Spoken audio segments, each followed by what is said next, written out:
जब तक ये नशा करेगा तब तक मैं तेरे से बात नहीं करूंगा, मुझे बात करने का कोई इंटरेस्ट है नहीं, ना मेरे पास टाइम है।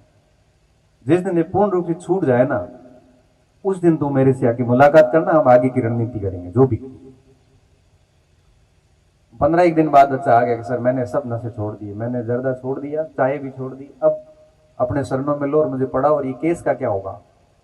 तो मैंने कुछ पुलिस साथियों से बात करी, उन्होंने कहा भाई दोनों पक्ष अगर राजी हो जाते हैं और कुछ ऐसे बताए स्थितियां कि उसमें हो सकता है कि ऐसा कुछ नहीं है, और ऐसा कोई संगीन अपराध भी नहीं है, नॉर्मल छोटे छोटे अपराध है। तो मैंने उसको आश्वस्त किया कि तू बढ़िया पढ़, नौकरी लग जाएगी, उसके बाद में घरेलू स्तर पर समझौते करके और चीजें ठीक हो जाएगी, ज्यादा टेंशन लेने की बात नहीं। अब वो बच्चा कोचिंग आना शुरू हो गया, पढ़ना शुरू कर दिया, पीछे की लाइन में ठेठ पीछे जाके बैठता था क्लास में, मेरी क्लास में, तो कोचिंग में आया। 3 साल तक उसने बहुत बढ़िया पढ़ाई करी, और फिर कोविड का दौर आ गया, उसमें भी वो पढ़ता रहा।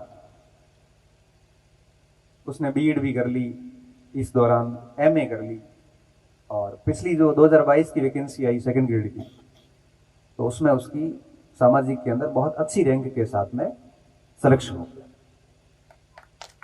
अब सिलेक्शन हो गया, सिलेक्शन होते आया, सर अब केस का कैसे करेंगे।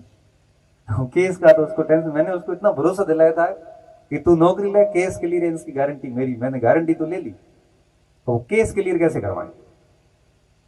फिर उसके पिताजी भी दूसरे दिन साथ, मैंने कहा पिताजी को ले आना, पिताजी से बात करी कि कुछ जमीन वमीन दे दिला के ऐसा कुछ करवा के, उन्होंने भी शर्त रख ली कि भाई केस वापस लेना है तो हमारे को वो 2 बीघे हैं वो दे दो, ये कर दो, वो आपको गाँव वाले की बातें बताइए। कुछ जमीन वमीन दे के मामला सेट किया, और दोनों पक्ष राजी हो गए। उसके बाद में जो भी न्यायिक प्रक्रियाएं होती है उन प्रक्रियाओं को फॉलो करके उसकी नियुक्ति हो, ज्वाइनिंग कर ली, और उसके बाद में उसने फर्स्ट ग्रेड की तैयारी शुरू की। और उसका 23 वाली जो पिछली भर्ती थी ना, उसमें उसका फर्स्ट ग्रेड में भी सिलेक्शन हो गया। लेक्चरर अभी इंटरव्यू देगा, कॉलेज लेक्चरर का, हमारे साथ ही प्रोफेसर का भी इंटरव्यू देगा। अब उस बच्चे को मैं देखता हूँ ना, उसकी जर्नी देखता हूँ, तो मैंने उसकी जर्नी 11वीं कक्षा से लेके अभी अगर वो प्रोफेसर बन जाता है, नहीं भी बनता है तो क्या फर्क पड़ता है, राजपत्रित अधिकारी तो हो ही गया। तब मुझे लगता है कि एक व्यक्ति अगर अंदर से ठान लेना कि मुझे सुधरना है और मुझे जीवन में अपने पैरों पे खड़ा होना है, मुझे मेरे पिता की संपत्ति से कोई मतलब नहीं है,